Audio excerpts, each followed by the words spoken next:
Damas. A ver, entonces, esta parte es, yo creo que la nuez, ¿no? De la entrevista. Sí.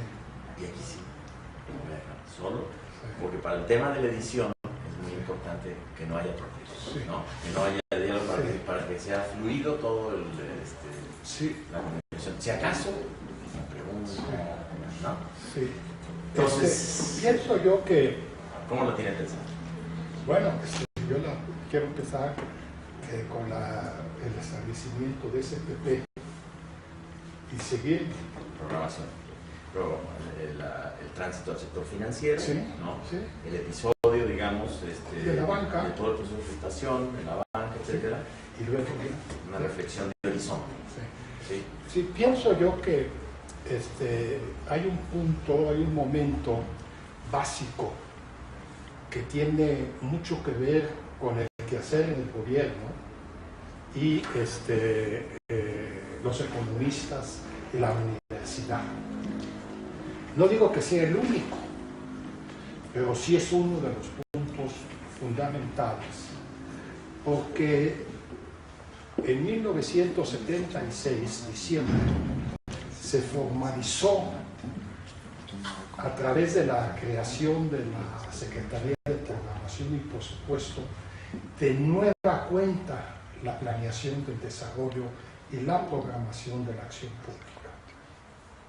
No hay que olvidar que esto tuvo sus antecedentes en el primer plan sexenal, a principio de la década de los años 30, y luego el segundo, después, para el gobierno del presidente Ávila Camacho, y se siguió trabajando de alguna manera en materia programática, no tanto los economistas como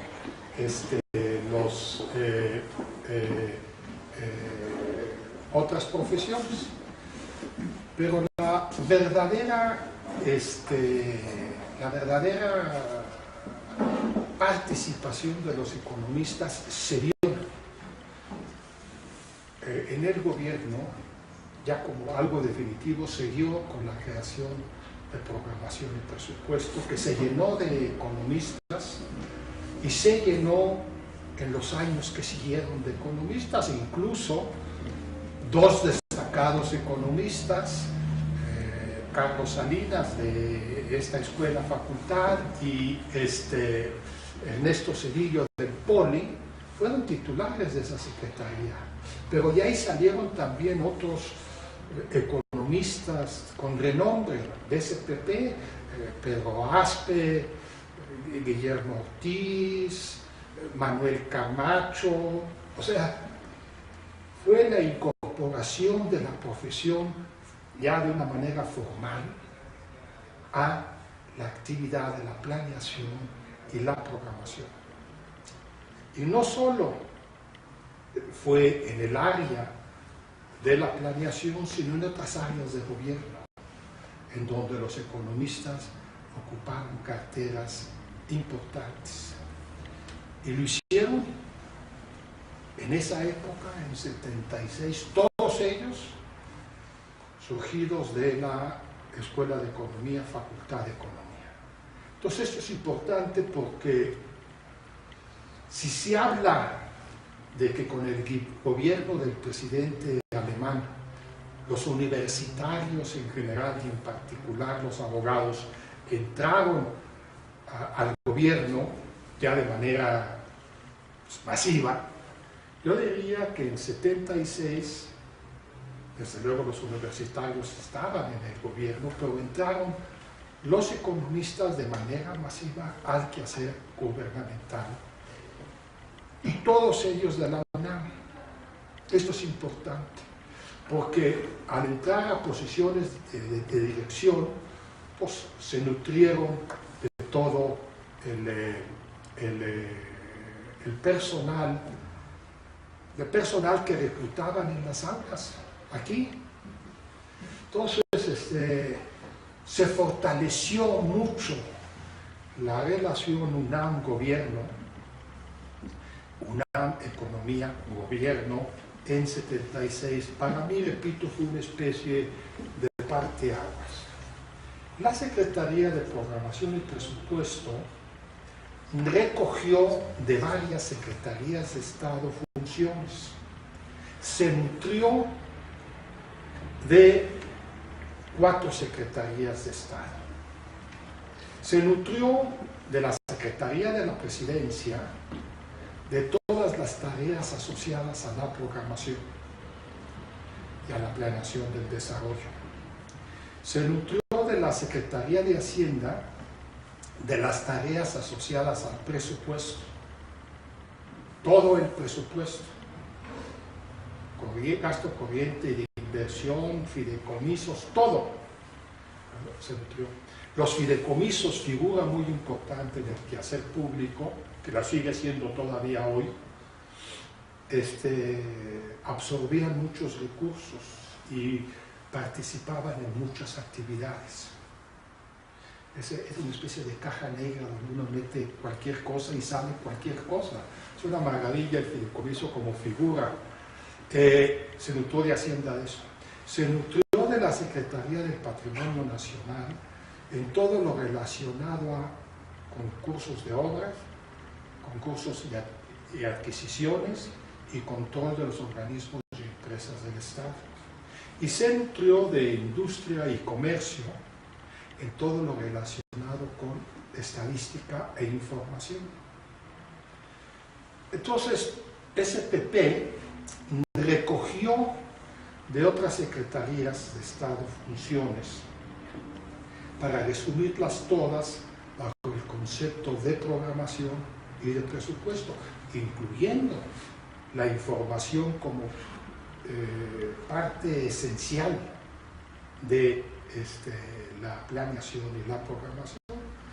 La información se reunió en ese entonces la Dirección General de Estadística, que estaba en la Secretaría de Industria y Comercio, antes Secretaría de Economía, y la CETENAL, Centro de Estudios del Territorio Nacional. Las dos juntas, CETENAL y la Dirección de Estadística, formaron lo que hoy conocemos como el INEGI, que fue un paso enorme. La idea era que difícilmente se puede programar si no cuenta uno con una base de información sólida y confiable. Y en todas estas áreas, donde no necesariamente predominaban los economistas empezaron a predominar en estadística, en CETENAL, en presupuesto, en programación, en todo, en adquisiciones, en obras, empezaron a predominar. Fue una secretaría hecha casi, no con ese propósito obviamente, pero como si fuese hecha para los economistas. Y una cantidad de, Labastida, Francisco Labastida salió de ahí, muchos economistas salieron, y todos ellos de la Escuela de Economía o facultad. Y se empezó a trabajar en un doble carril que resultó difícil, pero que finalmente cuajó. Por una parte, en integrar una nueva dependencia, que no es fácil, porque quien se desprende de cierta función trata de conservar de esa función lo más que puede, y entonces la lucha es despiadada y también innecesaria, pero desde luego despiadada. Y también porque las condiciones generales de trabajo de las 4 secretarías que se convirtieron en una eran distintas. Entonces había que armonizar desde la parte sustantiva del trabajo, planeación, presupuestación, información, evaluación, con los aspectos administrativos. Estábamos desperdigados por todas partes, no teníamos un sitio como estaba Gobernación en Bucareli o Relaciones en Tlatelolco o Hacienda en Palacio, sino estábamos por todo el Distrito Federal. Entonces hubo que trabajar en organizar eso y al mismo tiempo avanzar en las tareas sustantivas de planeación, programación y presupuestación. El conflicto se planteó desde el principio entre la Secretaría de Programación y Presupuesto y la Secretaría de Hacienda. Programación sostenía la tesis de que era necesario hacer las cosas porque el país las demandaba. Y Hacienda sostenía que sí eran cosas importantes y que había que hacerlas, pero que no se podía hacer todo porque no había recursos. Y entonces lo que dividió a las dos secretarías fue eso. Programación y presupuesto diciendo, se tiene que hacer esto, consíganse los recursos, o sea, a partir de un programa que se hagan las cosas y se consigue el financiamiento, y Hacienda decía que no, arma las cosas a partir de los recursos disponibles. Concepciones distintas. Diametralmente distintas. La de Hacienda de antiguo régimen, ¿vale? La de Hacienda de antiguo régimen, que ahora, por cierto, es la que prevalece, porque le dicen a cada rato a la gente no hay recursos, pues consíguelos. ¿Cómo que no hay recursos? Claro que los hay, en el país los hay, consíguelos. Tenemos la tasa o la presión tributaria más baja de toda América, en torno al 10% del PIB, o sea, hay un margen enorme. Además, ¿cómo se le puede decir a las universidades que no hay recursos cuando se le acaban de dar 13.000 millones de pesos a las escuelas privadas? Con el decreto reciente de hace unos días, ¿no? O sea, los recursos sí hay, ¿cómo se usa? Y entonces ese fue el conflicto. Ya de manera específica, el conflicto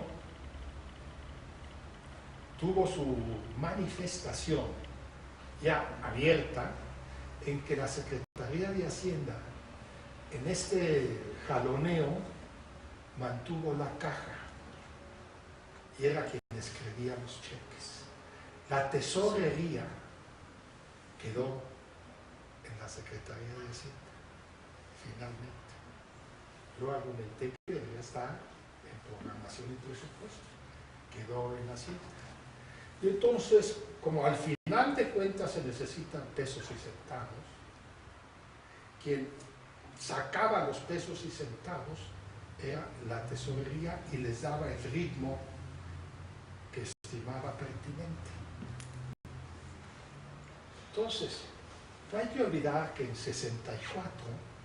1964, el sector público no central, el sector público descentralizado se integró a presupuesto. Entonces los ingresos de Pemex, de CFE, del Seguro Social dejaron de ser de ellos y pasaron a ser recursos del gobierno federal. Y por tanto solo el gobierno federal a través de tesorería los podía regresar a las entidades para que cubrieran sus gastos. Entonces le dio tesorería. Y el conflicto se fue dando a lo largo de 77, hasta que finalmente en la elaboración del programa presupuesto para 78 se plantearon dos posturas y no se cedió, ninguna de las dos partes cedió, ni Hacienda cedió, ni SPP cedió. Finalmente el presidente, y esto lo cuenta el presidente López Portillo en sus memorias, ahí está, él optó y tomó la decisión y se inclinó por la postura de la Secretaría de Hacienda. Yo se lo dije, y también él lo dice, que Hacienda le estaba mintiendo. que estaba manipulando la información y que estaba él tomando esa decisión a favor de Hacienda con información falseada. Pues ello no obstante insistió en esa decisión y acto seguido yo le presenté mi renuncia por escrito que se publicó diciendo lo que estoy diciendo, que yo no estaba a favor de esa política, que estaba incluso en contra de lo que el propio presidente López Portillo había dicho. Y me fui de la Secretaría con la carta de renuncia que escribí. No hay más explicación que esa. Se quedaron por algún tiempo las personas que estaban ahí y los que finalmente ingresaron volvieron a ser del área de economía. Porque Miguel de la Madrid, que fue subsecretario después de que yo lo fui, si bien no era formalmente economista, tenía una formación más amplia que la de Derecho cuando se fue a estudiar a la Universidad de Harvard, Administración Pública. Y además el trabajo que había hecho previamente lo había puesto en contacto con la profesión. Pues él incorporó, por ejemplo, a Francisco Labastida como subsecretario de la facultad, a Sergio Mota, encargado de toda la cuestión de información, censos, estadísticas, CETENAM, en fin, economistas de estos, de esta escuela. Yo estuve por un tiempo fuera, me fui a trabajar al Instituto Nacional de Antropología e Historia, que me acogió gracias a Enrique Florescano y a Víctor Flores Olea. Y ya estuve trabajando durante unos meses preparando un libro que se publicó por Siglo XXI, la política económica en México, donde hago un relato de toda la bronca que hubo entre la posición tradicional, ortodoxa, hacendaria, y la que otros teníamos y abogábamos a favor de darle solidez y justicia al proceso de expansión de la economía nacional. Salió y un momento dado José Andrés Oteiza, secretario de programación, de Patrimonio y Fomento Industrial, colega, economista y muy amigo mío, le planteó al presidente mi reincorporación al gobierno. Ya para ese momento Julio Rodolfo Moctezuma había sido reincorporado de una manera un tanto especial a través de un despacho que tenía de consultoría. Se le daban contratos legítimos, ¿no? Todo muy bien, ¿no? Todo se orientaban estudios de preinversión, estudios de obra, en fin, planteamientos de ese tipo al despacho de Julio.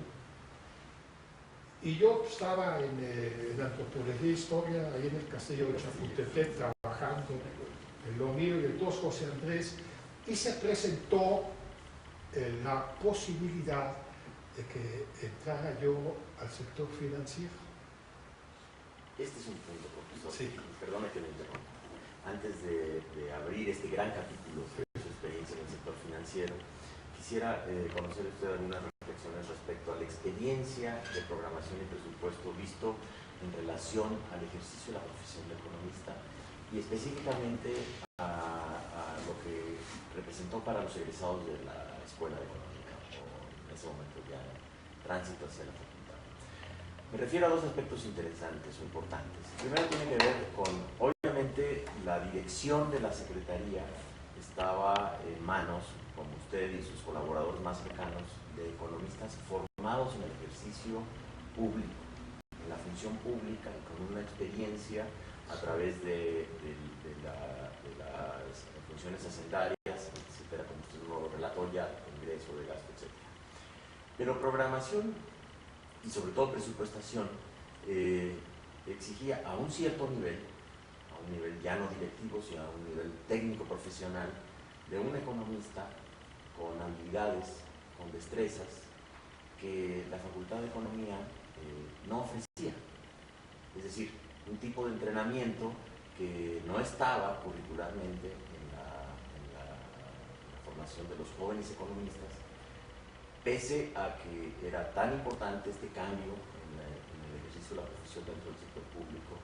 Ahí, a nuestro modo de ver, hay una ruptura de la continuidad que existió entre la formación de economistas en la Universidad Nacional y el ejercicio de la función pública. Concretamente me refiero al hecho de que los economistas que habían recibido cierto entrenamiento en universidades extranjeras encontraron una mejor posición para incorporarse en el sector altamente tecnificado de la profesión.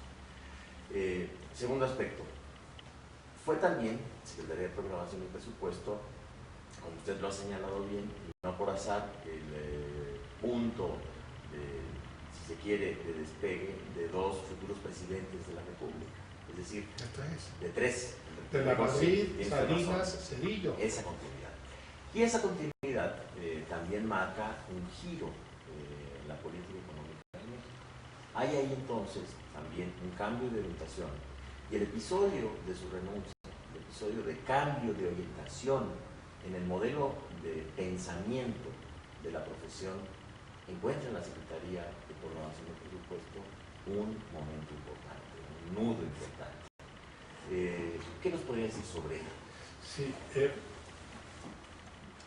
en efecto, la preparación de los economistas en México, en general, puede haber excepciones, pero la preparación en general no era una que incluyese una serie de disciplinas y de prácticas, sobre todo en el área presupuestal,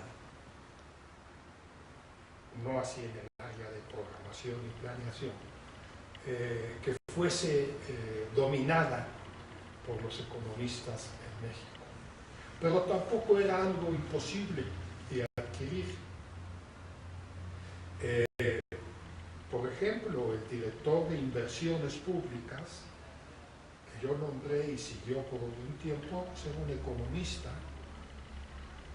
Felipe Riva Palacio, egresado de la Escuela de Economía, fue el adjunto eterno de Torres Gaitán en comercio internacional, pero tenía cierta preparación a través de estudios en CEPAL que le permitía establecer un buen diálogo con los expertos en materia presupuestal. Sí, hay una serie de disciplinas que fueron perdiendo fuerza en nuestra escuela, como es la contabilidad, los estudios de análisis financieros, la contabilidad nacional incluso. No digo que se abandonara, estoy hablando en términos relativos, que fueron perdiendo fuerza dentro del currícula de la escuela facultad, y fueron ganando otros, y eso hacía que hubiese ciertas deficiencias de los economistas para manejar ciertas cuestiones básicas. ¿Desventajas profesionales, puede decirse? ¿Desventajas profesionales? Que abrieron el paso a economistas de orientación más neoclásica. No en ese momento, a la postre sí. No en ese momento, pero posteriormente sí, porque cada vez se requerían más economistas y mejor preparados en cuestiones puntuales de la empresa o del caso concreto, más que el planteamiento macro. Es decir, si lo reducimos a macro-micro, cada vez se necesitaba más gente que pudiera hacer un análisis micro.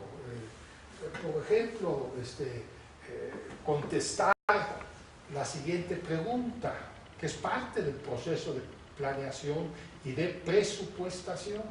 ¿A qué precio se debe dar el kilowatt hora? ¿Qué tarifa? ¿O a qué precio debe darse el litro de gasolina? ¿O cuál debe ser el incremento en el salario mínimo? Que son precios importantes para las decisiones generales, pero que requieren ciertas habilidades específicas y no el planteamiento más general, más macro. Todo eso se fue dando en el tiempo, no fue una cosa de un día para otro. Sí, se reconocía la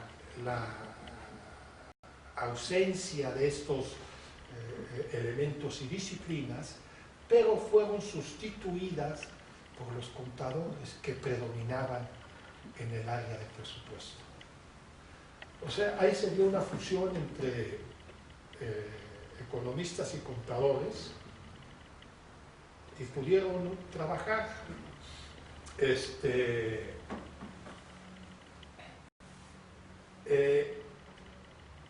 Mi salida con el presupuesto cambió en algo, pero no cambió en mucho la orientación de SPP y sus posturas, porque Miguel de la Madrid tenía interés, a pesar de venir de donde venía, tenía interés que se gastara mucho y tener posibilidades de políticas futuras después de esto, y entonces fue muy generoso en el manejo. Él lo dice incluso en sus memorias, así, en sus memorias Tiempo de Cambio. El tiempo de cambio vino cuando ya fue presidente, no antes. Y él lo dice y también lo dice López Portillo. Es decir, aquí en estos casos tenemos la enorme ventaja de contar con la información de los actores. O sea, vienen de la boca del caballo, literalmente, como dicen en el hipódromo, ¿verdad? Vienen, Miguel de la Madrid lo está diciendo.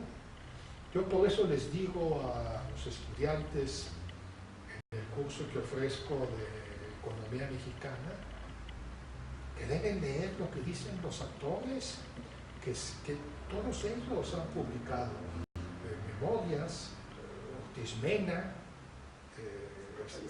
Izquierdo, de Hacienda, bueno, Suárez antes, Beteta antes, o sea, y luego los presidentes casi todos han escrito memorias, empezando por Abelardo, que son muy interesantes, por cierto, las de Abelardo Rodríguez, porque dijo que él quería cuidar su patrimonio, lo hice textualmente. Entonces, ellos mismos dicen que, en el caso de Miguel de la Madrid, que siguió una política expansionista del gasto público, que por cierto, hay que también subrayar, estuvo salvo el año de 81, mitad de 81 y 82, razonablemente financiado. Si uno ve las cosas se disparan a partir de junio de 81 y 82, desde luego. Entonces no se dio este cambio.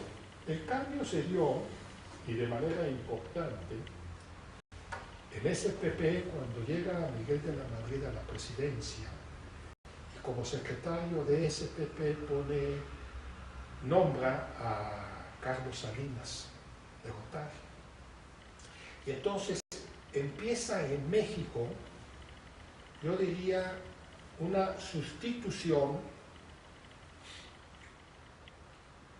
de ideas, digamos, de ideas keynesianas que prevalecían a ideas de corte neoclásico después de 82. Y junto con esa sustitución empezó a darse paulatinamente una sustitución de cuadros que eran cuadros egresados del UNAM o del POLI, por cuadros egresados de otras instituciones de educación superior por lo general particulares, y entraron, y de manera creciente también, personas que habían estudiado posgrado en el exterior. El estudio de posgrado en el exterior no es de siempre. Si yo le tuviera que poner una fecha, yo diría que empezó a ser algo muy generalizado, bueno, muy generalizado, que empezó a generalizarse a principios de la década de los 70. Y ya para la década de los 80, que ya estaba de la Madrid en la presidencia, era cada vez más generalizado dentro de los economistas. Y entonces empezaron a llegar a puestos importantes economistas preparados en el exterior, y muchas veces en escuelas o universidades con pensamiento predominante de carácter neoclásico. Una beca muy importante que se estableció por esas fechas, finales de los 70, fue una beca que el Banco de México estableció para ir a estudiar a la Universidad de Chicago, y a donde fueron muchos economistas a obtener un posgrado, pero fueron a otras, desde luego, a estudiar. Entonces eso se dio posteriormente, una vez más, y en el tiempo. A tal grado se dio que si ahora vemos la composición del gobierno, veremos que la abrumadora mayoría de la dirigencia del gobierno viene de escuelas privadas o universidades privadas. E incluso en el área de derecho, pues vienen de la Libre. No es un argumento en contra de la Libre, y no tengo la menor idea de ni siquiera cómo sea, pero lo que digo que ya no vienen del UNAM. Antes todos los abogados venían del UNAM. Ahora, en este gobierno del presidente Calderón y también del presidente Fox y de Cedillo, yo diría, pues los egresados del UNAM son, en este caso, hoy inexistentes, que yo sepa. No sé si hay algún egresado del UNAM, hablo de la dirigencia, digamos de los 200 puestos básicos. Cada uno, cuando uno lee los nombramientos y ve esos antecedentes, pues son del TEC de Monterrey, son del ITAM, Anáhuac. O sea, son gente que, y se ha perdido esa relación. En otras épocas uno reclutaba donde daba una clase. Esto es muy importante. Por eso Torres Gaitán, Campos Salas, Mario Ramón Beteta, Emilio Mújica, Horacio Flores de la Peña y los que seguimos, todos reclutábamos aquí, en UNAM. Oteiza, Raful, Alejo, hablo de gente que llegó a ser secretarios de Estado, todos reclutábamos acá y acá dábamos clase.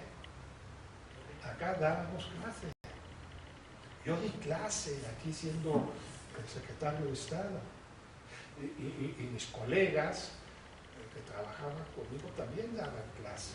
Rolando Cordera, Eduardo Pascual, en fin, era el sitio, por así decirlo, en donde podíamos observar los talentos que estaban surgiendo.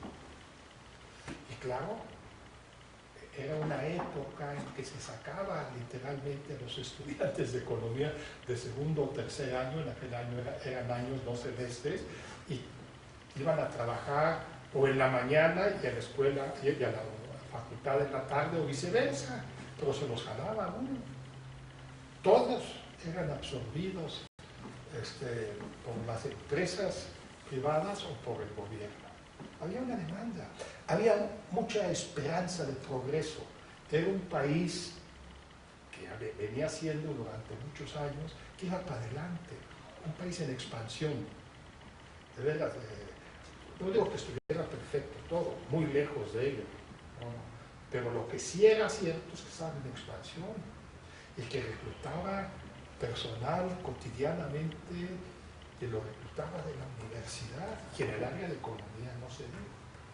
Esto, repito, empezó a cambiar. Empezó a cambiar, yo diría que en 82. Para mí ese es el año quiebre, en donde pues, la política que se adopta por parte del Estado es distinta. De alguna manera las ideas keynesianas pasan a un segundo nivel y prevalece el pensamiento neoclásico. Y otra cosa, durante la década de los años 80, prácticamente todos los años, la economía fue para abajo.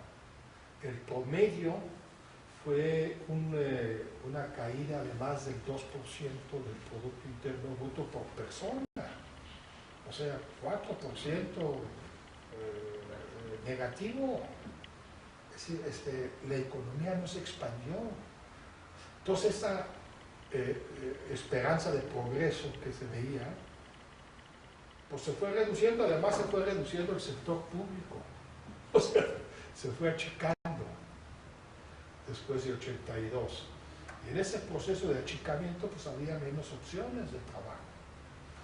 Entonces, la combinación de poco crecimiento económico con redimensionamiento del sector público entrañó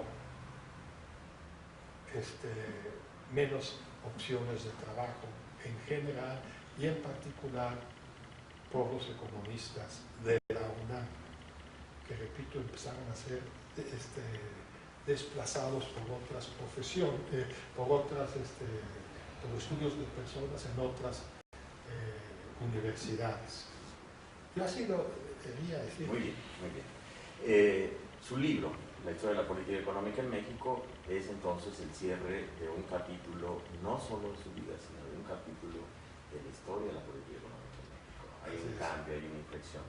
Usted ingresa al sector financiero, es, en cierto modo, también un nuevo capítulo de su vida. Así es. En mi formación como economista al servicio público, que siempre he estado, tenía yo la formación del gasto y la programación del gasto y la planeación, tenía yo la cuestión hacendaria tanto en el área de crédito como en el área de impuestos. En efecto, para tener el panorama más redondeado, me faltaba una experiencia de carácter financiero y se presentó a finales de 78, estando yo, repito, en antropología e historia, la dirección de estudios históricos, donde había un grupo excelente. Debe mencionar los otros ejemplos. Estaba Florescano, Enrique Florescano, estaba José Emilio Pacheco, estaba Carlos Monsiváis.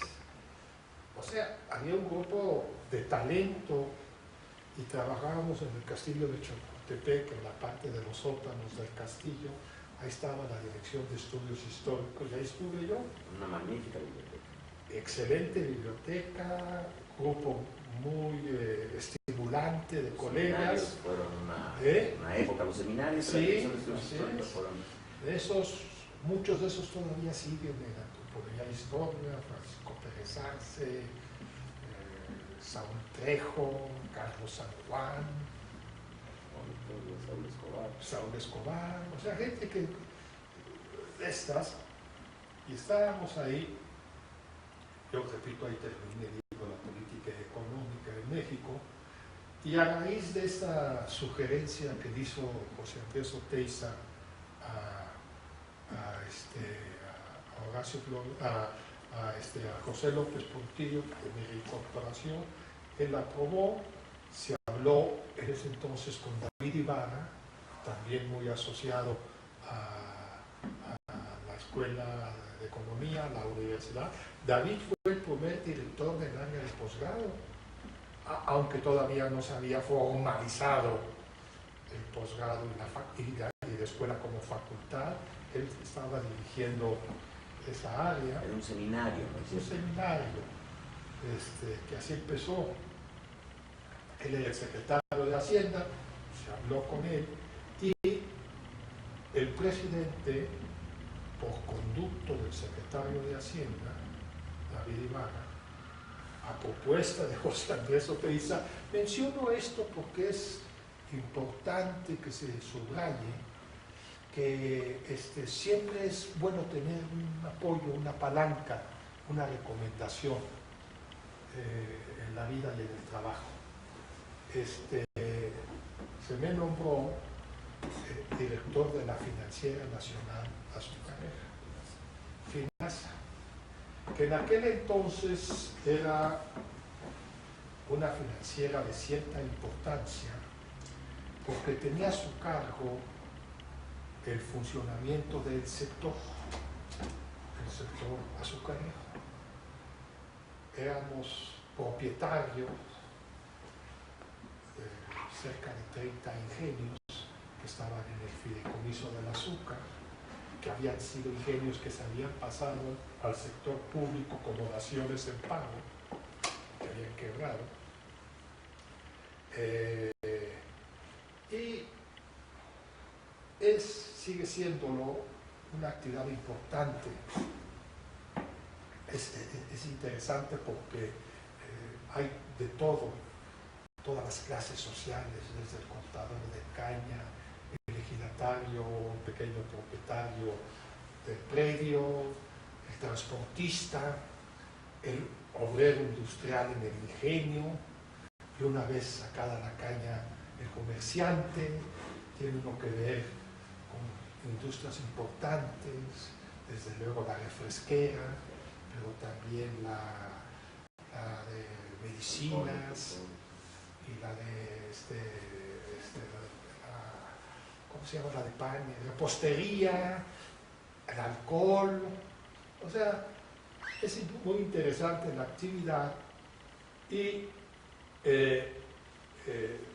acepté con gusto. Y entre otras cosas, además de las tareas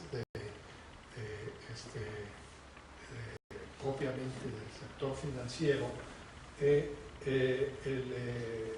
presidente López Portillo pidió que de tiempo en tiempo platicáramos sobre las cosas en general, las cosas de economía, ¿no? Sobre los temas de economía, y no solo reducidos a la cuestión financiera, sino incluyéndolos. Y entonces tenía una especie de doble trabajo, el propio de FINASA y la consultoría, asesoría,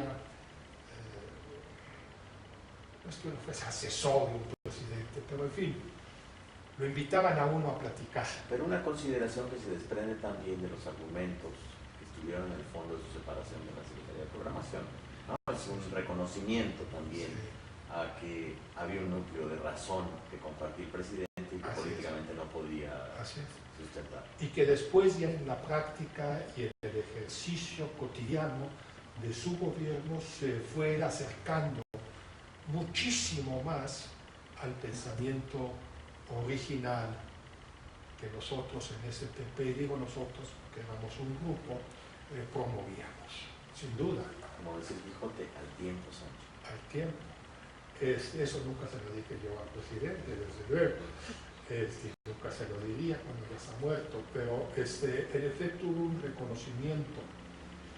En el libro La política económica en México, reseño el debate que a lo largo del gobierno del presidente Echeverría se dio entre estas dos posturas, entre la tradicional ortodoxa, no hay recursos de Hacienda, y la de el otro lado, que proponía la expansión de la economía y que si no había recursos había que conseguirlos, y que encabezaba quien fue el director de esta escuela, Horacio Flores de la Peña. Ya estando en FINASA, durante 78 y 79, empecé a trabajar con Rolando Cordera, que estaba trabajando también conmigo en FINASA, en un otro libro que se llama La disputa por la nación, en donde nuestro argumento era en el sentido de que se estaba dando una disputa por la nación y la conducción de su economía entre dos posiciones extremas, y las pusimos extremas para ilustrar la idea, la llamada neoliberal, que finalmente triunfó, y la llamada nacionalista. Nosotros siempre argumentamos que el resultado no sería uno de los dos extremos, sino una combinación de ellos. El resultado que finalmente se dio pues fue a favor del proyecto nacionalista, pero no 100% en su pureza. Digo, neoclásico, pero no 100% en su pureza. Quedaron ciertos aspectos, todavía, incluso ahora, ciertos aspectos del proyecto nacionalista, pues la responsabilidad del Estado en proporcionar servicio de atención a la salud, seguridad social, incluso educación, a pesar de que se quiere privatizar más. En fin, sigue ciertas ideas del planteamiento nacionalista que nosotros hicimos en el libro La disputa por la nación. Y todo esto se fue dando, la disputa se fue dando a lo largo del gobierno del presidente López Portillo. Para mí un punto que define esta cuestión fue cuando los empresarios crearon el Consejo Coordinador Empresarial en el mes de junio de 75 y expusieron con toda claridad lo que buscaban y lo que querían. Y eso fue, digamos, el contrapunto contra lo que se proponía por otro lado, sobre todo por grupos de obreros organizados al principio en torno de la tendencia democrática del senador Galván. Luego los telefonistas en alguna medida, los mineros y el sindicalismo universitario, que data más o menos de mediados de los 70, con todos los problemas que hubo, incluso de represión en el año de 77, que metieron a varios universitarios, entre ellos Goldenberg, Pablo Pascual, hablo de nombres más o menos conocidos, Eliezer Morales, que militaban en esta opción política. En esta opción política de sindicalismo universitario y más cercanos a la política que nosotros dentro del gobierno promovíamos, de expansión y justicia social, y no de restricción a ultranza, privilegiando por encima de todo el equilibrio presupuestal, la supuesta estabilidad de los precios. Todo esto fue lo que nutrió el libro de La disputa por la nación, que finalmente se publicó en 80. Y estando yo en el sector financiero, me dio oportunidad de conocer la forma en que operaba y la forma en que resolvía sus cosas, de la misma manera que después se empezó a hacer política tributaria por decreto, a todo evidencia sobre el particular abrumadora, no por cambios en la ley, sino por decreto presidencial. Y la política monetaria financiera se hacía con circulares del Banco de México, que las mandaba, claro, de común acuerdo con la Secretaría de Hacienda, no nada más de sus pistolas. Y entonces el sistema financiero funcionaba así, funcionaba exclusivamente a partir de intereses de carácter financiero, no de intereses más generales, ni de la economía nacional, ni mucho menos de la nación. Era de alguna manera un sistema autorregulado, con economistas, pero economistas muy distintos a los que estaban en el resto del sector, como Leopoldo Solís, Eduardo Suárez, Jesús Silva Gerso, Ernesto Fernández Hurtado, ahorita Alfredo Phillips Olmedo, ahorita me salen más nombres, pero eran los que estaban ahí y resolvían estas cosas y bueno, eran sus puntos de vista. Y yo todo esto, no tanto como funcionario de finanzas y del sector financiero, sino como persona que invitaba al presidente de tiempo en tiempo a charlar. Se lo comentaba a él y hablábamos de la economía y de los problemas que estaban surgiendo y contradicciones entre una política expansionista del gasto y una política restrictiva en el área monetaria que fue sustituida, uno, por los recursos que el petróleo estaba proporcionando a la economía, y dos, fue sustituida por la abundancia de ofertas de crédito externo que como resultado del primer y segundo shock petrolero, 73-79, pues estaba inundado el mercado con una liquidez asombrosa, los famosos petrodólares que se iniciaron allá cuando la Unión Soviética mantenía sus dólares de los bienes que exportaba, los mantenía en los bancos de Europa Occidental, y ahí surgió la idea del petrodólar, del mercado de dólares europeos, eurodólar, se llamaba en aquel entonces, pero abastecido por las exportaciones soviéticas, entre otras las de petróleo, y después abastecido ese mercado de eurodólares por los petrodólares de Arabia Saudita, Kuwait, etc., Libia, incluso Nigeria, que empezaron a inundar. Entonces eso fue otra fuente de financiamiento. Y entonces, ¿qué era lo que estaba financiando el gasto público creciente? No eran los tributos, eran, uno, los recursos provenientes del petróleo, dos, el encaje legal, que en el margen se mantenía al 50%, eran recursos que se negaban por la economía, no eran inflacionarios, ni mucho menos. Y tres, los recursos de la deuda externa que empezó a contratarse a tasas crecientes de interés, porque no hay que olvidar que la tasa de interés, por ejemplo,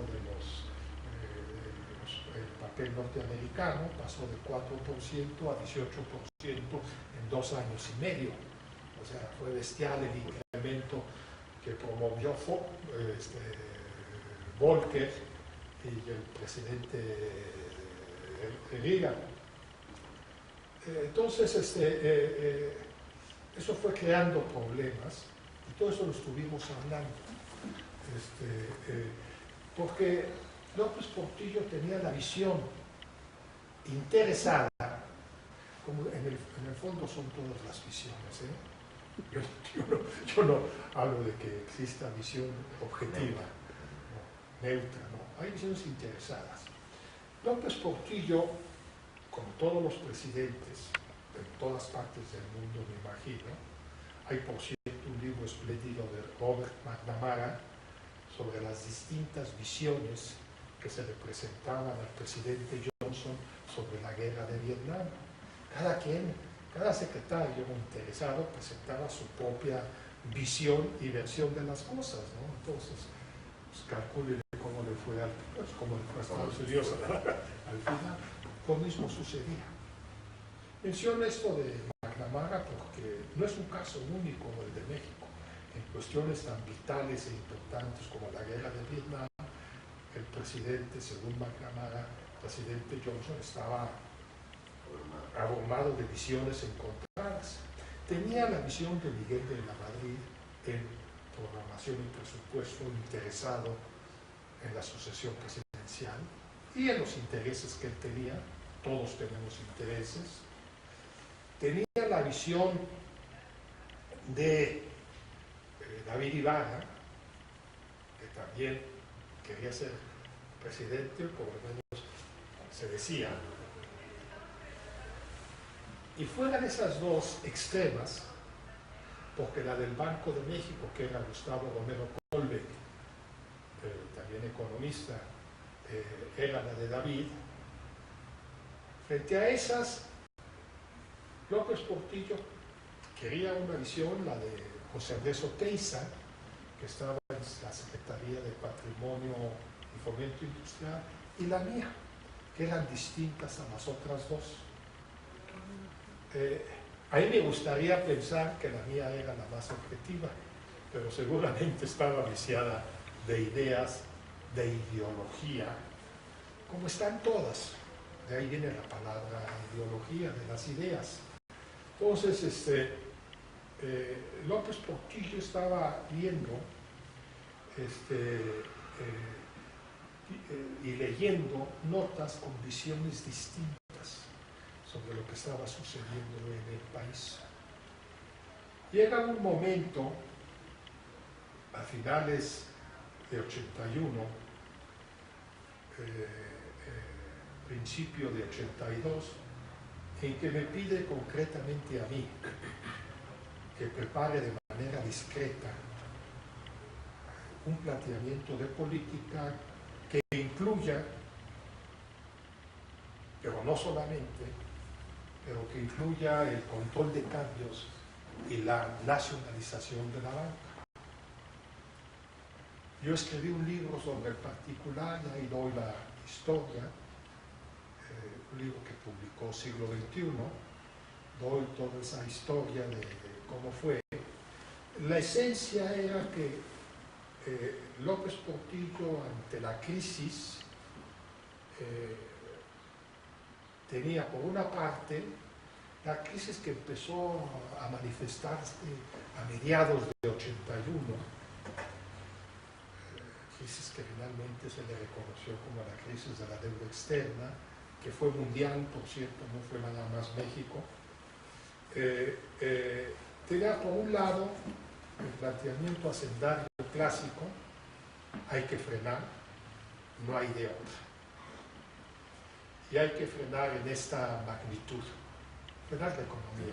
Es decir, hacerle frente a la crisis económica ajustando demanda, reduciendo la demanda que entrañaba reducir gasto, en fin, reducir salarios o por lo menos que no aumentasen. Es decir, la crisis sobrecalentamiento. De sobrecalentamiento que puede ajustarse por la vía de la demanda.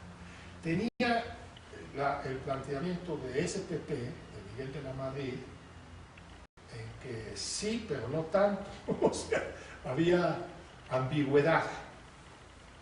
Estamos hablando de la víspera del destape. Estamos hablando de julio. Días calientes. Casi 3 meses después se destapa a Miguel de la Madrid. Y López Portillo dice, finalmente el fiel de la balanza, así se llamaba él, el que inclinaba las cosas, el fiel de la balanza, optó por Miguel de la Madrid por la crisis económica que se tenía frente a otros precandidatos. Y lo cuenta López Portillo en detalle. Le pide entonces López Portillo que empiece a trabajar sobre esto, pero que lo hiciese de manera discreta. Y también se lo pide, estábamos juntos, a José Andrés Oteiza.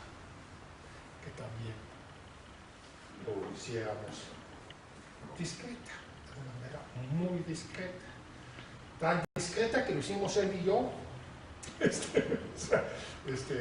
Fue una cosa que se mantuvo en un núcleo de... ¿José Ramón en qué momento?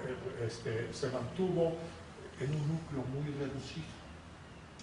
En un momento dado, José Ramón López Portillo, el hijo del presidente, se incorpora al trabajo. El que hacía los documentos de trabajo, entre otras cosas porque tenía más tiempo, los otros miembros tenían otras ocupaciones muy importantes, secretario de Estado José Andrés de Oteiza, y asesor de su padre y funcionario público de alto nivel José Ramón, y el presidente no se diga. Y entonces yo, como director de finanzas, tenía más tiempo, muchísimo más tiempo, porque al final de cuentas tenía un muy buen equipo de economistas de la facultad ya para ese entonces, aunque se habían formado en la escuela de economía. Yo tenía tiempo para armar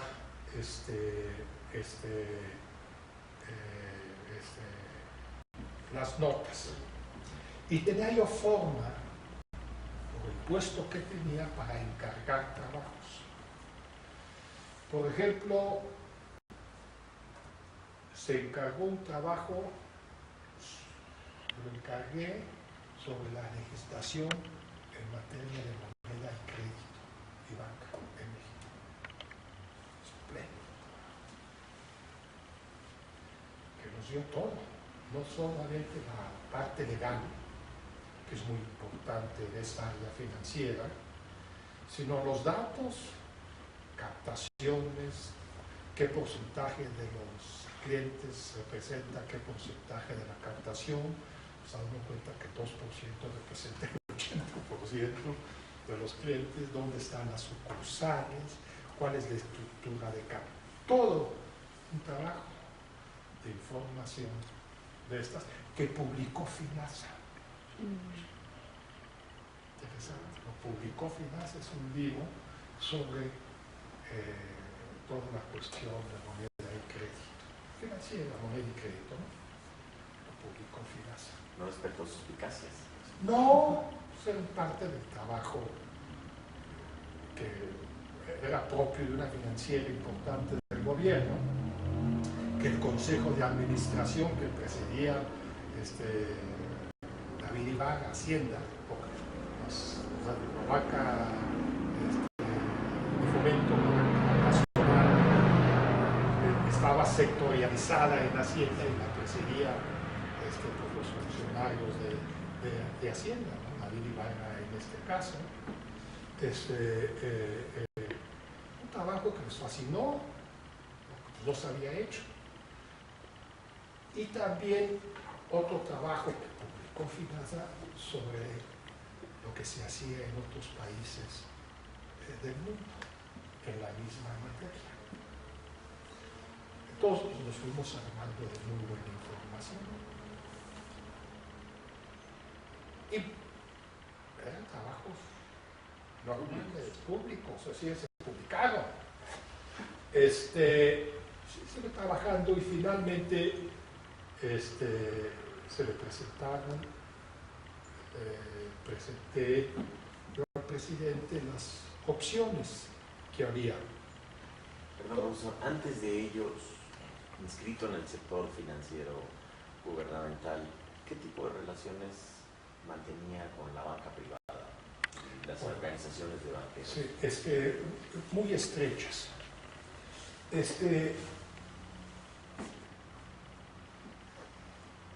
Y permanentes. En aquel entonces existía el encaje legal, que llegó a ser en promedio el 50% de la captación, y en algunos meses en el margen llegó a ser el 100%. O sea, el Banco Central absorbía la totalidad, en algunos meses, la totalidad que captaba el sistema financiero. Y parte del encaje legal se podía cubrir con cuotas de crédito. Crédito para la vivienda, crédito para la agricultura, crédito para el turismo, crédito para la mediana industria. O sea, había cajones, porque no hay que olvidar que junto con el encaje existía el sistema selectivo de crédito. O sea, cajones de crédito con los cuales la banca comercial podía liberar o cumplir, se diría también, con sus requisitos de encaje. Y había un cajón agropecuario. Los bancos, por lo general, no prestaban al sector agropecuario, o prestaban muy poco. Quien lo hacía era el Banco Nacional de Crédito Agropecuario y después el Crédito Rural.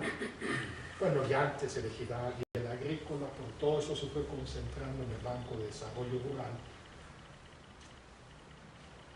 Y FINASA, eran las dos entidades que habilitaban al sector. Entonces la banca comercial nos compraba papel, faltando 3 días para que terminara el mes, y entonces lo recargaba como crédito. Todo era legal, no estoy diciendo nada ilegal, pero ellos lo presentaban. Mira, yo cumplí con mi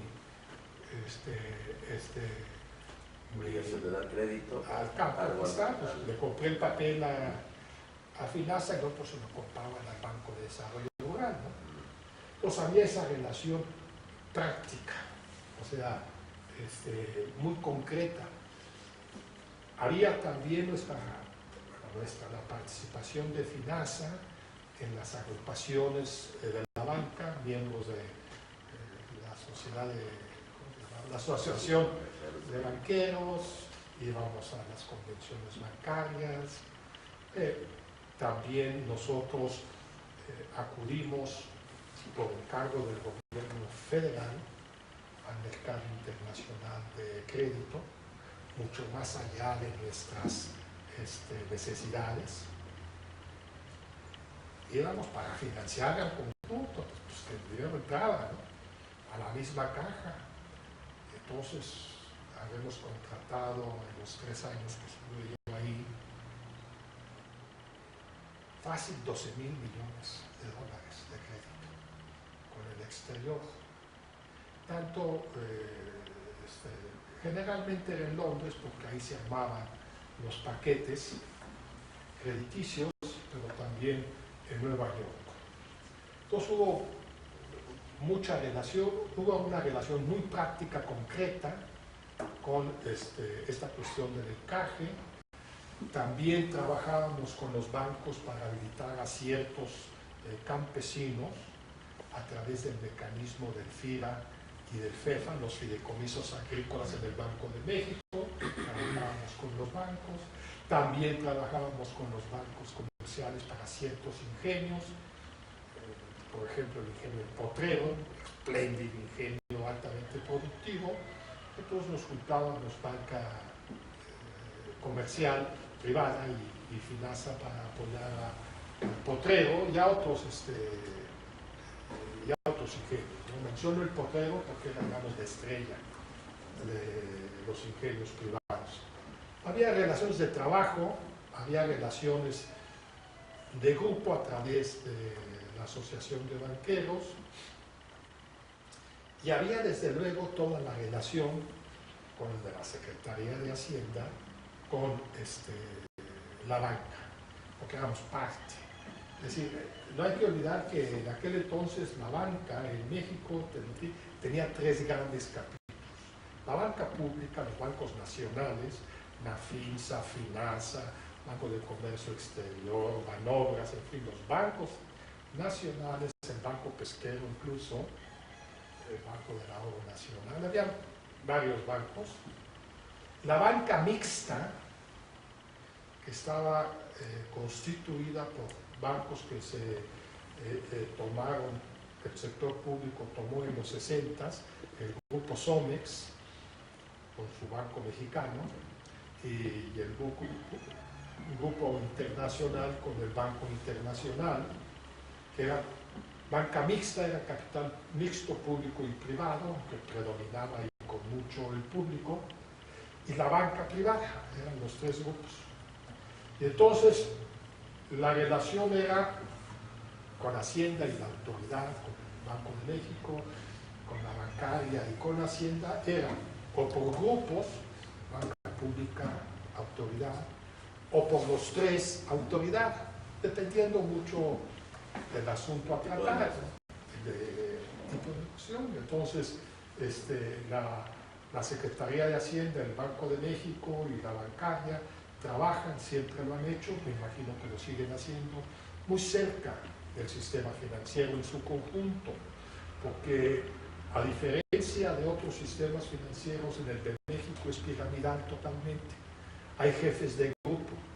Entonces, es un poco el esquema alemán o el esquema japonés, donde está el jefe de grupo, es el banco, luego está la gama de instituciones financieras no bancarias, seguros, fianzas, factoring, almacenes, todas las casas de bolsa no bancarias, y luego la parte industrial comercial. Pero el que hace cabeza es el banco, es el grupo Banamex o el grupo Bancomer. El grupo Bancomer tenía Seguros América y casa de bolsa, una afianzadora, y luego tenía inversiones en la industria HJK.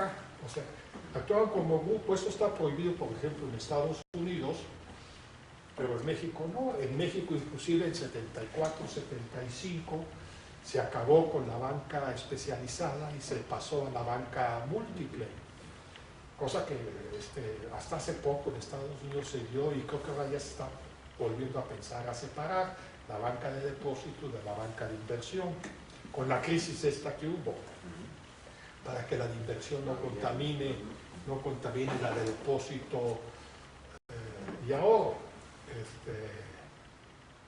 Porque una se supone más de servicio y la otra se supone más de especulación, ¿no? Pero en México no. En México se siguió el esquema alemán, el esquema japonés de crear grupo financiero industrial, se llamaba. Y creo que así se llama también en Alemania, pero no sé alemán, pero me imagino. Entonces, todas estas relaciones eran conversadas. A Hacienda le importa mucho por la trascendencia que tiene la actividad, pues tener una buena, sólida relación con el capital financiero, como también le importa al Banco de México y a la bancaria. Y entonces entrábamos ahí. Entonces la relación era muy estrecha. Debo decir, que también es un quiebre importante, que cuando la banca, salvo el caso del Banco Nacional de México, cuando la banca se hace múltiple en los 70s, crean sus direcciones de estudios económicos y sociales. Banamex la tenía desde antes, por alguna razón que desconozco. Pero ya los grupos Bancomer, los grupos ya integrados en banca múltiple, los dos de Monterrey, el Mercantil de Monterrey y Serfín, servicios financieros integrados, todos empiezan a tener sus, ¿cómo se llama? Sus grupos de estudios económicos, con personal de UNAM. Todavía en ese entonces la UNAM seguía teniendo el punch necesario como para reclutar. No se producían, qué palabra tan fea, no se graduaban economistas de otras universidades. No hay que olvidar algo.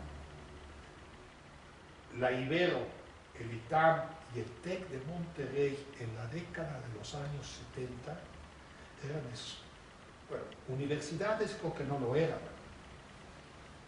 aunque tenían el nombre. Siguen sin ser. Siguen sin tener investigación. En el sentido de lo que es investigación y universalidad. Así es. Y cubrir astronomía y biología, ¿no? eran grupos de formación de gente muy especializada en 3 áreas: administración y comercio, contabilidad, economía empezaba, leyes y algo de ingeniería, el TEC de Monterrey. Pero eso era todo, y eran pequeñitas, muy reducido. El grueso de los economistas, de los ingenieros, etcétera, seguía saliendo de la UNAM. El crecimiento espectacular de la universidad privada se da en la década de los 80s, no antes, en que pasa de ser una universidad de Monterrey, TEC, a ser la universidad que actualmente tiene mayor cobertura nacional. Es muy interesante cómo lo hacen como lo hacían Bancomer. Llegan a las zonas, ubican a los ricos y les dicen a los ricos de Chiapas: hasta en Chiapas hay un TEC, en Zacatecas hay un TEC. ¿Quieres TEC? Nosotros te damos los conocimientos, las habilidades, los programas, pero tú pon la lana. Muy bien, los ricos dicen: yo tengo mi universidad del TEC, y así se hizo el TEC en todas partes. Y así es como se expandió el Banco de Comercio, absorbió a todos los grupos de todos los estados y hizo el sistema bancos de comercio. Así se hizo el TEC. Por eso es una parte, perdón. Entonces, teníamos mucho contacto con ellos, y Hacienda le importaba a Hacienda que el mundo financiero se moviese con armonía, con una dirección, supervisado por la Secretaría. Entonces, pues, discutíamos una circular del Banco de México, sentados. A un lado estaba, digamos, el de Nacional Financiera, y al otro lado estaba el del Banco Nacional. O sea, mezcladitos. Había veces en que nada más éramos banca pública. Me imagino que hubo muchas veces en que nada más fue banca privada, comercial. A esas yo no asistía, pero a las de conjunto sí. Y como en aquel entonces la banca pública y desde luego la mixta hacía operaciones de primer piso, pues estábamos en todo. Es decir, primer piso, de segundo piso, de fomento, estábamos en todo. Y le interesaba al gobierno que así fuese. Los cambios vinieron después, pero le interesaba. Entonces estábamos ligados en esto. Entonces se le fue armando al presidente pues una serie de opciones. 4 de ellas venían de las que el propio gobierno aportaba: Hacienda, SPP, y si había alguna variación, pues Banco de México, para hacerle frente a la situación. A una situación de manejo difícil, crítica, en que había que tomar medidas. Pero el presidente se encontraba, y lo cuenta él, con varias opciones. Una quinta opción, así la llamo yo en mi libro sobre la banca, sobre la nacionalización de la banca que publicó Siglo XXI, fue la de nacionalizar la banca y introducir el control generalizado de campo. Hago un paréntesis. Situaciones similares se vivieron en el 94-95 con la banca en México, 94-95, más bien 95 porque fue a finales de 94, pero en fin, se dice el error de diciembre que fue en 94, 95 y algo de 96. Problemas similares acaban de vivir en el mundo entero, desde luego en Islandia, en Irlanda, en el Reino Unido, en Estados Unidos, crisis financieras profundas, y donde por cierto, en Estados Unidos, of all places, contra la banca del Estado, ya lo digamos en Inglaterra. Pero en fin, la banca estaba en crisis en aquel entonces, como lo estuvo en México en 94-95. En 94-95 se optó por el Fobaproa, es decir, se le compró con descuento, con cierto descuento, que no fue único, fue variable, el papel sucio, no sucio de suciedad, sino que no era sólido, a la banca comercial, a cambio de un bono Fobaproa que le daba buenos réditos, aunque no liquidez, a la banca comercial, y con eso pues libraron los bancos la crisis que realmente fue de 95-96, aunque se le conoce como 94-95 por el error de diciembre, que fue lo que la desencadenó. Incluso, eso es muy interesante, esa crisis hizo que en México de repente se dieran cuenta que había una serie de delincuentes manejando la banca y que todavía algunos de ellos eran prófugos de la justicia muchos años después. Eso habla por el supuesto buen manejo de la banca por parte de los privados. Una pregunta, profesor, perdón. ¿No?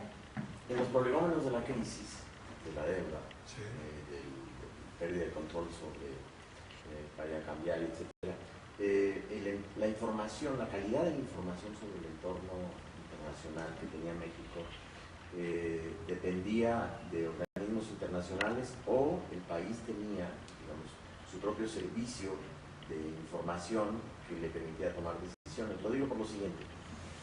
Primero, porque, digamos, una versión respecto a la inoportunidad de ciertas medidas tenía que ver con el manejo lisonjero de la banca internacional, que hacía a México un cliente privilegiado. Es decir, como usted nos lo ha señalado en el caso de múltiples opciones, ¿no?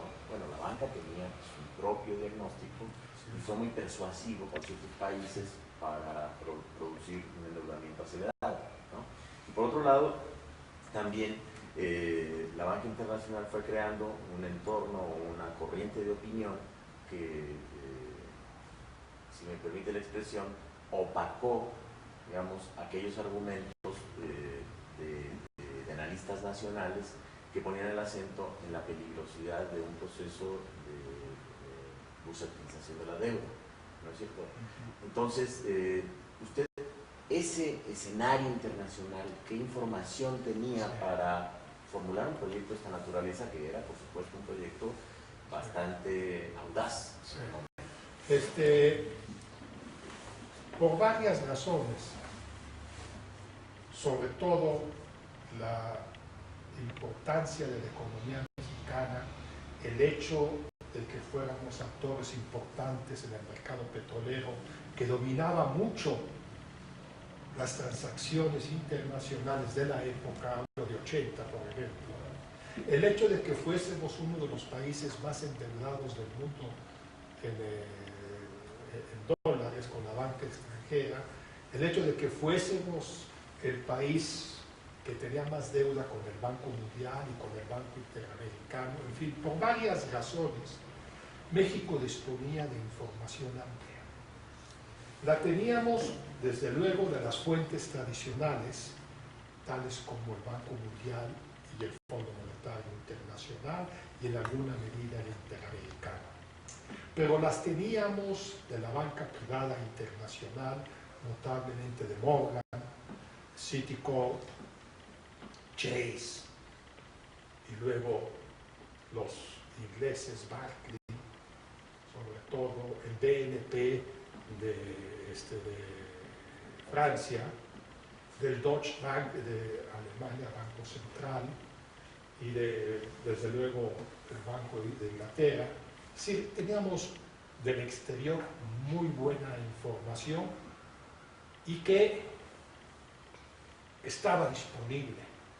Puede ser que algo a lo mejor se lo quedaba a alguien, pero estaba disponible. No era algo que no tuviese, por ejemplo, la Secretaría de SPP o la Secretaría de Patrimonio y Fomento Industrial, y desde luego lo tenía Hacienda y el Banco de México. Estaba disponible.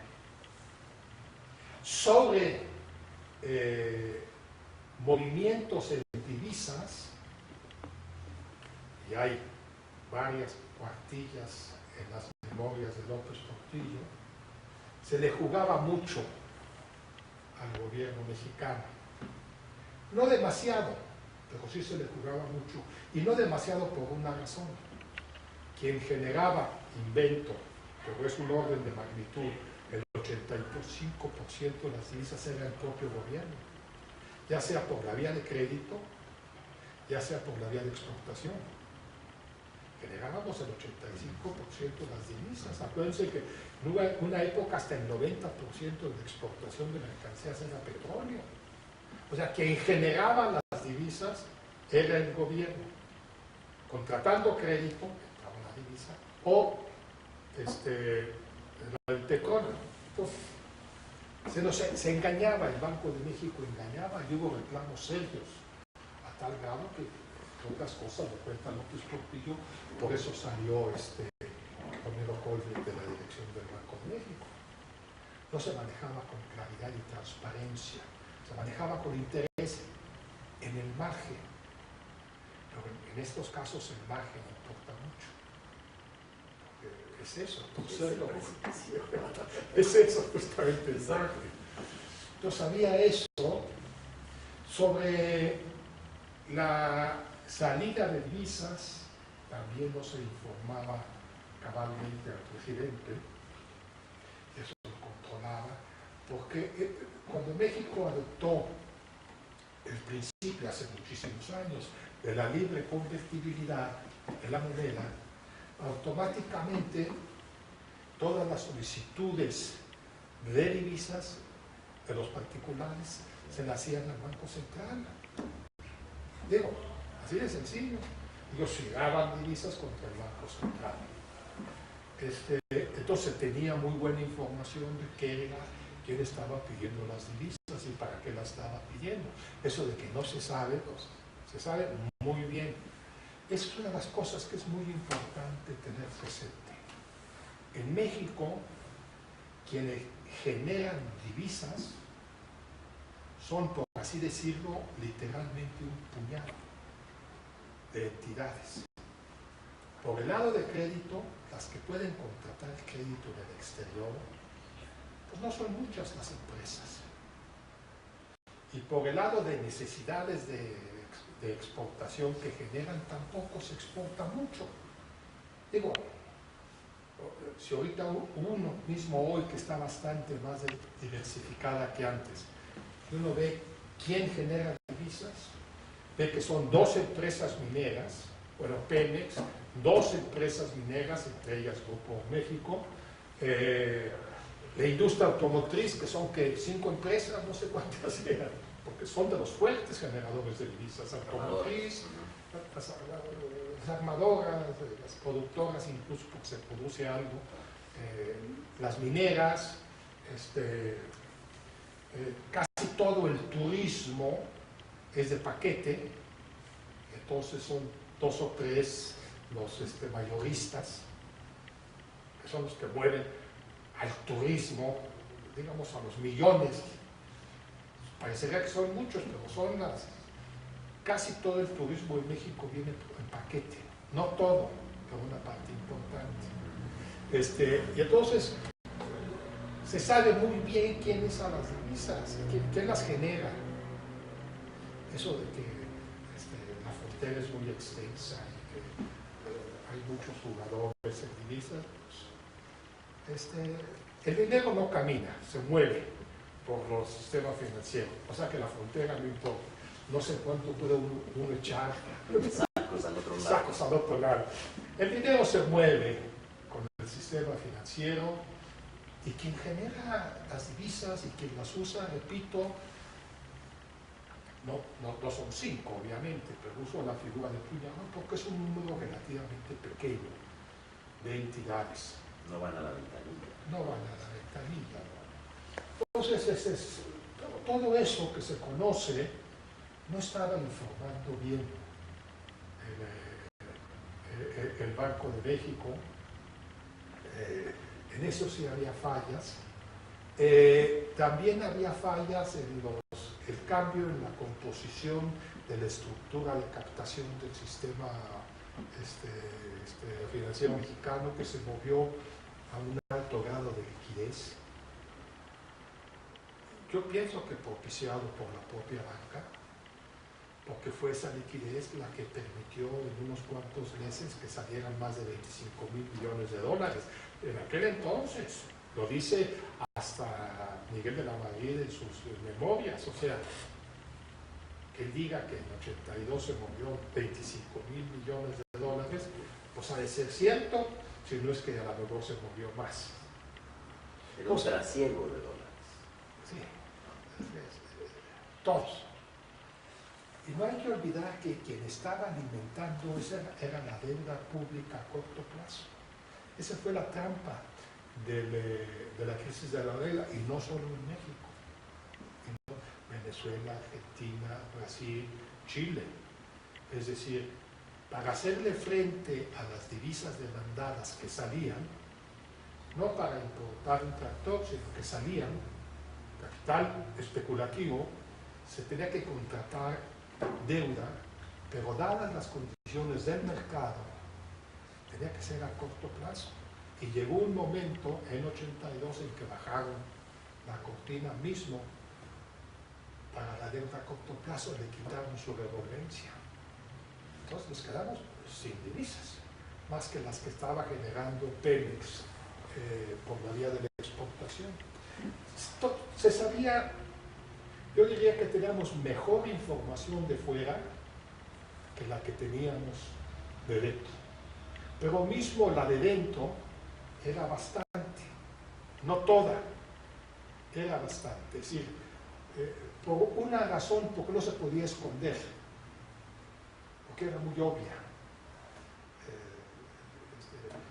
Quizás no supiéramos el 100% de los generadores de divisas, pero sabíamos el 97%.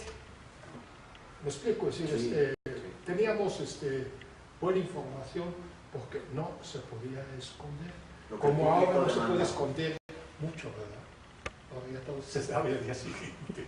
Lo que el público demandaba, es decir, lo que no teníamos, porque no se pasaba, era la información cotidiana del día a día, o de cambios en las estructuras de depósitos que se fueron haciendo más líquidos, o de ciertos movimientos de capital que no correspondían a la lógica del proceso productivo, porque si pedía divisas la industria automotriz, pues sabíamos muy bien para qué eran las divisas, para importar lo que necesitaba para seguir produciendo. El ataque especulativo a la moneda es resultado, como nos lo ha mostrado, de este sistema que era, digamos, muy costoso para el crédito público, Sí. Y de los desajustes del mercado internacional, o sí hubo una agencia, una concertación, una estrategia para desfondar al gobierno, para, digamos, detener la capacidad de arbitraje financiero del gobierno por parte de la banca privada, o es una combinación de agencia con sistema, con mercado internacional. ¿Qué apreciación tenía en ese momento? Lo que nosotros, y uso la primera persona plural, porque éramos varios dentro de este grupo muy pequeño, percibíamos que había una serie de elementos que se combinaron. De entrada, dado los cambios que se dieron en el mundo, la caída de los precios del petróleo y de muchos otros productos que México exportaba, hasta el jitomate, el precio del jitomate cayó, los camarones, que eran importantes como fuentes de divisas, y las generaba el sector público con esta empresa que tiene en Estados Unidos de Ocean Garden.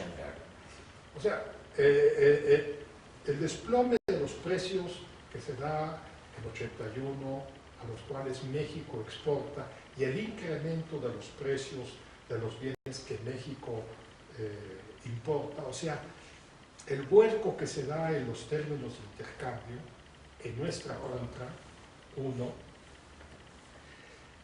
la actitud restrictiva de parte de la banca respecto a seguir otorgando créditos en el mundo porque querían absorberlos en los centros internacionales de capital, Nueva York y Londres. Hubo una restricción crediticia bestial, alzas en las tasas de interés para atraer dinero que estaba en otras partes, la desconfianza que se observó en el público en general en México respecto al manejo adecuado de la economía por parte del gobierno. Percibíamos que había desconfianza en los, digo desconfianza no de Juan y Pedro, sino los agentes importantes, los jugadores importantes.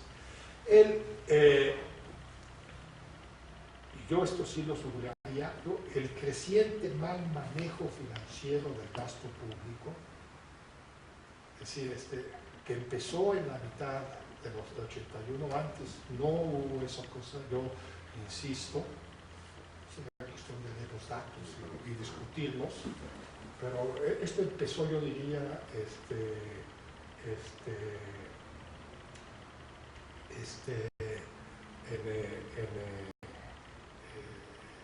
a mediados de estos, mal financiamiento del gasto público, o inadecuado financiamiento del gasto público, lo de desconfianza, que por cierto, con la designación de Miguel de la Madrid, que era, digamos, el prototipo de la sobriedad y la ortodoxia, no calmó. No lo calmó. Creo que fue en octubre o septiembre del destape de Miguel de la Madrid, pero, bueno, destape, perdón, su designación como candidato del PRI, que fue octubre, creo que fue octubre del 81, ni eso lo calmó. La creciente y obvia escasez de divisas, porque se combinaron junto con la falta de crédito y la caída en los términos de intercambio, se combinó la fuga de capitales que en esos 4 o 5 meses del fin del 81, repito, llegó a más de 20.000, fueron creando un ambiente que ya existía, pero se exacerbó de carácter especulativo contra el peso. No fue algo planeado o diseñado por un espíritu maligno, sino que fueron varias cosas que se fueron sumando y que se retroalimentaban, que llevó en febrero, marzo de 82 a decir al presidente: defenderé como perro el tipo de cambio, haciendo la alusión a cómo defiende el perro un hueso, por ejemplo, una cosa. Por el escenario de una reunión de la República. En el escenario, así es, en Guadalajara, en el Hospicio Cabañas, la cuarta o quinta reunión de la República, que era en realidad una reunión de la República, porque estaban los gobernadores, estaban los legisladores federales, estaba el gobierno federal, en fin, estaban representantes connotados de los empresarios, de los obreros, de los campesinos. Era una reunión de la República, o si se quiere, del presidium de la República. Pero pues el presidio por alguna razón es, ¿no? Entonces, en ese escenario dice: defenderé como perro las mesas, porque en efecto ya el ánimo especulativo había llegado a límites muy inconvenientes, y la única respuesta que tenía Hacienda, y ya SPP, ya había salido Miguel, era: pues hay que frenar. La única forma de suspender esto es meter un freno a la rajatabla de la marcha de la economía, de la demanda. Era la única opción, suspender obras, en fin. y recorrer gente, frenar, darle un frenón a la economía, que se dio en 83. En 83 el freno fue caída, como también se dio después en 96. Frenar y se desplomó. Una pregunta. Sí. Los críticos de una situación como esta, que venían advirtiendo sobre el sobrecalentamiento de la economía, la petrolización de las finanzas públicas, eran de la balanza de pagos. De la balanza de pagos. Y de las finanzas públicas, ¿no? sí. Pero, como usted lo ha mostrado, bueno, fundamentalmente de la capacidad de pago del gobierno a través de la petrolización de sus ingresos. Eran interlocutores válidos, eran, interlocutores que podían en algún momento coadyuvar a modificar el escenario en la medida de lo posible en políticas públicas, o anunciaban algo que era irremediable y que la conducción de la política económica en México no atendió. Y me interesa particularmente aquello que la propia Escuela de Economía, la Facultad de Economía, había planteado. Te recordará un texto de México, una economía petrolizada, y era una crítica, digamos, que ponía el acento en un tiempo razonablemente prudente al desenlace. La Escuela de Economía era un interlocutor, sus profesores, los críticos de la política económica, eran interlocutores válidos para quienes conocían la política económica, ¿o no? Por lo general, se conocía dentro del gobierno, entre otras cosas porque éramos todos de aquí, se conocía dentro del gobierno lo que aquí en la Escuela Facultad de Economía se decía, y se conocían otros escritos. Hubo mucha gente que advirtió sobre los problemas de la petrolarización de la economía y las finanzas públicas y la balanza de pagos. Hubo mucha gente que habló sobre calentamiento de la economía. Hubo gente que argumentó que el peso estaba sobrevaluado y que debimos haber empezado desde antes a deslizarlo. Hubo de todo. Pero curiosamente, lo que predominó en el ambiente fue la idea de que la única salida era frenar y drásticamente la economía. Que por cierto fue lo que parcialmente se hizo en 82. Si uno ve las estadísticas, hubo un descenso importante a todo pasado en 82. Esto se desata en 81 y se hace crisis en junio de 81 y empieza lo fuerte. Y entonces se actuó frenando la economía en 82. Los argumentos sobre que el peso estaba sobrevaluado o que la economía estaba sobrecalentada nunca fueron, del petróleo sí, pero nunca fueron suficientes ni sólidos. Y una vez más, porque no había razón para ello. No había razón para decir que estaba sobrecalentada la economía en enero de 81. No había razón.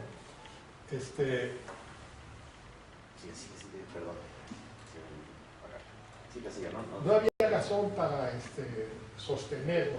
Quizás lo del tipo de cambio sí, pero no había razón suficiente. Porque no estaba funcionando un esquema razonable de precios, un esquema razonable de finanzas públicas. El endeudamiento externo no era nada extraordinario. Yo sigo pensando que el problema fue los últimos 6 meses de 81 y desde luego todo 82, pero no antes. Entonces sí se escuchaba, pero ni siquiera el Banco de México o la Secretaría de Hacienda argumentaban con fuerza, repito, estoy hablando del principio de 81, con fuerza en ese sentido. Empezaron a hacerlo hacia finales de ese mes, de ese año. Eso es lo que yo recuerdo. Y lo que es evidente, por ejemplo, es muy interesante leer, eso sí lo tengo presente, lo que el secretario de Hacienda y el director del Banco de México dijeron en la convención bancaria de 81. Pues todo marchaba sobre ruedas, estaban hablando con el presidio económico del país. O sea que eso es interesantísimo, no hubo ninguna cuestión, ni tampoco que yo sepa, o que López Portillo diga en sus memorias, me plantearon una situación crítica, ni mucho menos. Hablo del principio del 81. Eso es importante. La convención bancaria es en marzo, ¿no? De cada año, marzo, abril, poco antes de Semana Santa. Entonces, no había nubarrones. Por lo menos para nosotros en el gobierno, a principios de 81, no había nubarrones. Estos empezaron a presentarse y crecientes después de junio de 81, con la caída en los términos de intercambio, particularmente el precio del petróleo, pero otros con la restricción crediticia por parte de la banca internacional, por la desconfianza que ni siquiera el nombramiento como candidato del PRI a la presidencia de Miguel de la Madrid logró controlar, por la especulación y la fuga de capitales que llegó a más de 20.000 millones de pesos en un lapso muy breve, finales del 81. Bueno, ahí sí habíamos los varones. Y esto seguía. Y en 82 se frena, es un presupuesto, está la exposición de motivos, digamos, los lineamientos económicos que ahora se llaman, del presupuesto, y pues hay una restricción. Logran convencer al presidente que es contra opinión contraria mía, memorándums que se prepararon en ese momento, diciendo que esa no era la salida, que eso lo único que iba a hacer era empeorar las cosas, y que la especulación, el manejo de la política cambiaria estábamos llevando a un ambiente de inflación bestial que después se dio, y vino los incrementos en los salarios y los desbarajustes que se fueron dando en medio de la especulación financiera, pues a lo largo del primer semestre de 82, y que llevaron al Banco de México, uno, a suspender pagos, Hacienda, Banco de México, suspender pagos, y parcialmente introducir control de cambio ellos, porque la gente se olvida de eso. La gente se olvida de lo que hizo quien se oponía a muerte al control de cambios, Mancera y Chucho Silva, Gerson Flores, uno de la Escuela de Economía y otro, creo que es de Mancera, no sé. Sí, de Vital, claro. Se oponían las dos escuelas, sí. Pues por lo visto lo produjeron. El mes de julio y agosto de 82 fueron meses muy difíciles para el país, y tuvieron que recurrir a una suspensión de pagos que anunció el secretario de Hacienda en Nueva York. O sea, estos, que además la banca estaba mal, no podían hacer frente a sus obligaciones, así de sencillo. O sea, si a todo esto uno le añade un ingrediente de carácter político pero fundamental, que es el enfrentamiento de la banca contra el sistema presidencial, el presidente de la República, con lo que en aquel entonces significaba, que era, digamos, el árbitro de última instancia de las cosas, y que todo el mundo acataba. Era el árbitro que decidía en última instancia. Estamos hablando de hace 30 años. Ahora ya no importa. Ni silbato tiene. Ni silbato tiene. Pero, ¿cómo se trata, ¿no? Ese incidente que hubo hace poco de la Cámara, una manta acusando al presidente de beber demasiado, ¿no? Cosas insospechables en aquella época. Repito, en el árbitro de última instancia, como lo llegó a llamar Roberto de la Madrid, un escrito famoso, que era que finalmente resolvía o por acá o por allá y se acabó, y nadie chistaba. Hubo un enfrentamiento contra el Estado que se vino a sumar como aspecto fundamental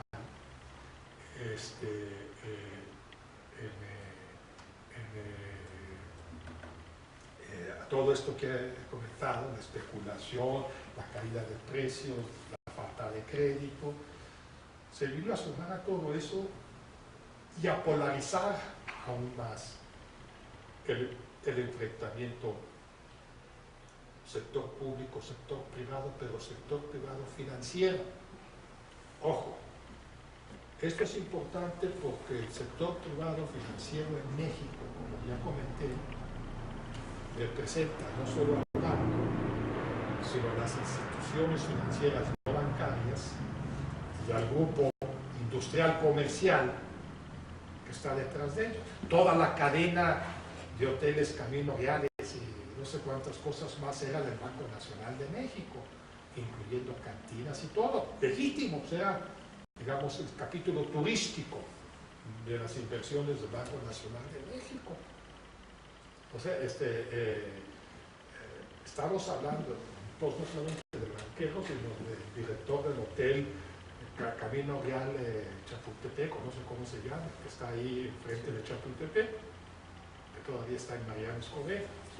O sea, estamos hablando de un enfrentamiento duro, creciente, que se observa. Pero era un enfrentamiento duro, creciente, que se alimentó de todos esos factores adversos que se fueron dando. Desde la desconfianza en el manejo de la economía nacional por parte del gobierno y la, si se quiere, natural tendencia a cuidar lo propio, sacando el dinero de casa del país, hasta la caída en el precio del jitomate, de